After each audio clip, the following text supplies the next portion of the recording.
শুধু জাস্ট নিয়েছি একটু কালার আসার জন্য। গুঁড়ো লঙ্কাটা না দিলেও চলে, আমি গুঁড়ো লঙ্কা ব্যবহার করা পছন্দ করি না।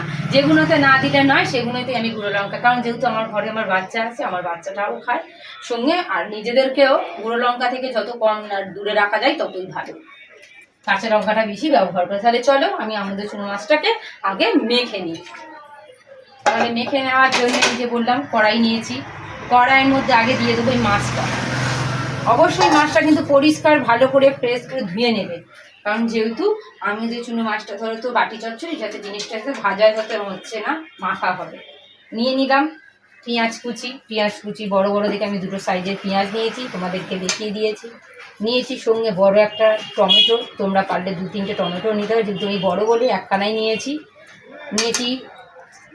5টা মতন কাঁচা লঙ্কা চেরা নিয়েছি।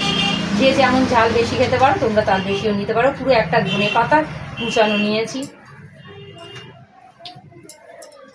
আর নিয়েছি ছোট মতন যে রসুন হয়, সেই রসুন পুরোটাই নিয়েছি। রসুনটা দিয়ে দিলাম। একদম 1 চা চামচ হলুদ, একদম ছোট চামচ, হলুদের পরিমাণ বেশি দেবে না। সামান্য গুঁড়ো লঙ্কা না দিলেও হয়, তবু আমি একটু জাস্ট কালার আসার জন্য অল্পই দেব, বেশ আর দেব না। এইবারে যাচ্ছি তেলে। তেলটা কিন্তু বেশি পরিমাণে লাগবে, তাই তেলটা আমি নিয়েছি। আর এইসব জিনিসে তো তেলটা একটু বেশিই দরকার। তেল দিয়ে দিচ্ছি পুরো একদম সর্ষের তেল, কারণ এই বাটি চচ্চড়ি মাছের জিনিস তো সর্ষের তেলেই ভালো হয়। এবারে আমি সব ভালো করে মিশিয়ে নিচ্ছি। হ্যাঁ, আর তার আগে নুনটা দেবো, কিন্তু সবার শেষে দিলাম এই সামান্য একটু নুন, কারণ অল্প দিচ্ছি, কারণ যেহেতু এটা আমি তো ভাপা করবো, আমি যেহেতু নুন দিয়ে ধরো ধুয়েছি।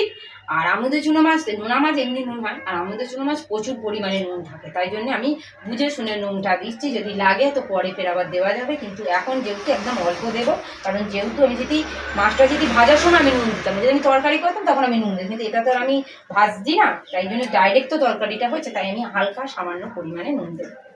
নুনটা বুঝে শুনে দিতে হবে, নুনটা বেশি হয়ে গেলে খাওয়া যাবে না। পরে রাখলে পরে দেওয়া যাবে, কিন্তু প্রথমে কম দেওয়াই ভালো। কিন্তু দেখো তেলটা দেখো কত দিয়েছি, ধার দেখো পুরো তেলে চপচপ করছে, মাছটার মধ্যেও তেল দিয়ে ভালো করে সুন্দর করে মাছটাকে মেখে নেব। দিয়ে আমি ইন্ডাকশানে হালকা ফ্লেমে বসিয়ে দেবো। মাছটা আমার মাখানো হয়ে গেছে, এবার আমি ঢাকা দিয়ে দেবো।